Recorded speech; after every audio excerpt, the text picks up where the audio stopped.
Bismillahirrahmanirrahim. Assalamualaikum warahmatullahi wabarakatuh. Perkenalkan, nama saya Muna Angela Putri dari kelas 4 PPAC dengan NIM 23400040301. Di sini saya akan membahas tentang artikel yang telah saya buat dan teman-teman saya buat, yaitu tentang Islamisasi Indonesia dalam perspektif kontemporer dengan isi dekonstruksi metodologi historis dan rekonstruksi wacana lokal. Di sini kami akan membahas tentang bagaimana proses masuknya Islam di Indonesia tidak bisa dipandang hanya dari satu sisi dari ajaran tersebut, tetapi kita akan membahas tentang konteks budaya ataupun konteks lokalnya. Artikel kami akan membahas beberapa poin. Yang pertama itu tentang dekonstruksi metodologi historis, di mana dekonstruksi ini kita akan mengkritiki ataupun mengomentari sebuah sejarah yang dimana sejarah itu tidak ada di Arab Persia, yang dimana mereka itu mengandalkan tentang sejarahnya saja, tetapi dekonstruksi ini adalah sebuah cara baru untuk melihat masa yang lalu ataupun masa yang akan datang pada suatu proses islamisasi. Lalu yang kedua, kita akan membahas tentang jejak lokalisasi islamisasi. Yang pertama, islamisasi di Jawa. Di Jawa tersendiri ini, Islam itu tidak hanya mengajarkan tentang agama, tetapi tentang adat dan budaya. Jadi di sini Islam itu tidak menggantikan sama sekali yang namanya budaya dan adat. Lalu di sini Islam malah justru ikut bergabung, entah itu dalam adat istiadat seperti contoh pewayangan ataupun seperti contoh yang lain dengan gamelan ataupun yang lain. Dan adanya para wali songo. Para wali songo ini merupakan alat ataupun sebuah sumber yang dimana itu sambung menyambung untuk mendekatkan para rakyat ini kepada Islam, karena Islam itu bukan paksaan tapi mengalir ataupun dengan kata dinamis. Lalu poin dari jejak lokalisasi islamisasi di Jawa itu ada juga peran aktor lokal seperti contohnya ulama-ulama dari para raja ataupun tokoh-tokoh adat yang mereka itu menerima Islam, dan mereka juga menyampaikan dengan cara pendekatan-pendekatan secara langsung kepada masyarakat, di mana Islam itu akan dipandang dengan baik oleh mereka. Maka dari itu peran dari para aktor ini harus kita jaga, karena kalaupun nanti tidak ada aktor ataupun tidak ada dari sesuatu ataupun pemimpin yang Islam, maka Islam tidak akan masuk ke dalam Pulau Jawa.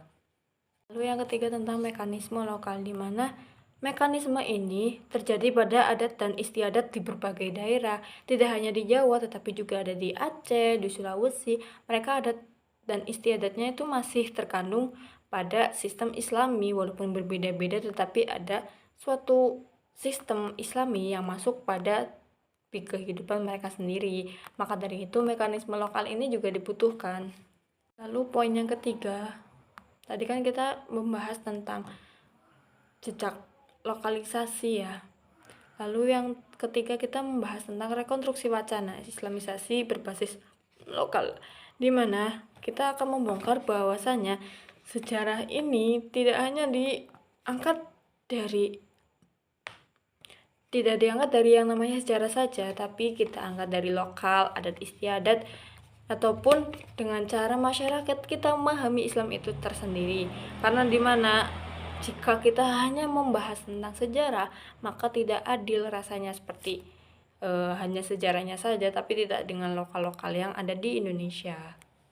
Dan yang nomor 4 nih, yang terakhir adalah kontemporer, implementasi kontemporer, di mana semua implementasi ini berguna untuk zaman modern ini, seperti contoh yang nomor 1, pendidikan Islam kontekstual, yaitu pendidikan agama sebaiknya disesuaikan dengan kehidupan masyarakat sekitar, seperti bukan cuman secara hafalan ya, dimana kita hanya menghafal lalu tidak mengamalkannya, tetapi dengan apa? Dengan pemahaman-pemahaman yang akan dipahami oleh masyarakat dengan cara seperti pendekatan dengan budaya ataupun dengan sebuah adat.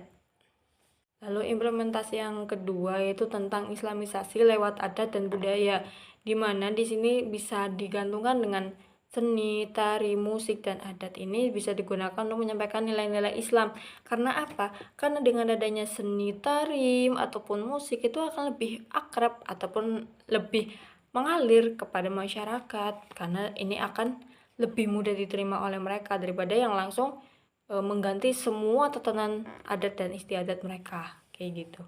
Lalu yang ketiga dari implementasi kontemporer itu tentang dakwah dan transformasi digital, di mana di sini kita akan bisa mengenalkan lebih luas yang namanya Islam, entah itu lewat YouTube ataupun lewat channel ataupun platform ataupun podcast gitu kan. Itu karena apa? Itu karena suatu dakwah yang dimana zaman sekarang itu sering dibutuhkan, karena sekarang zaman sudah modern, maka islamisasi ini, transformasi dengan dakwah itu dibutuhkan di era digital ini. Lalu yang keempat tentang islamisasi dalam kebijakan, yaitu beberapa daerah membuat kebijakan bahwasanya mencerminkan nilai-nilai Islam itu adalah suatu yang bukan paksaan ataupun secara dinamis. Itu membuat kita itu mempunyai kebijakan ataupun suatu hukum yang dimana itu tidak membuang sebuah adat ataupun sebuah budaya dari tempat itu tersendiri. Lalu yang 65 itu tentang pemikiran Islam Nusantara dan moderasi. Jadi Islam sendiri ini memiliki sebuah komitmen dengan berdamai dengan agama lain, terbuka dengan agama lain, dan menghargai perbedaan, di mana pemikiran ini harus ada di Nusantara, karena tidak semua di Nusantara ini adalah beragama Islam. Dan di sini akan mengembangkan pemikiran-pemikiran para pemaham dari Islam sendiri untuk belajar terus-menerus untuk mengenal dan memahami tentang budaya lokal dan adat istiadatnya sendiri. Jadi kesimpulan yang saya berikan yaitu islamisasi di Indonesia adalah proses yang kaya dan beragam, bukan sekedar dari menyalin dari luar ataupun secara historis, lalu kita menyatu.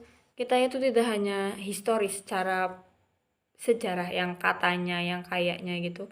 Itu kita tidak memakai itu, tapi dengan apa? Dengan cara kita mengalir, menyatu, dan juga tumbuh bersama yang lain. Begitu penjelasan dari saya. Jika ada kurang lebihnya, mohon maaf. Saya akhiri. Wassalamualaikum warahmatullahi wabarakatuh.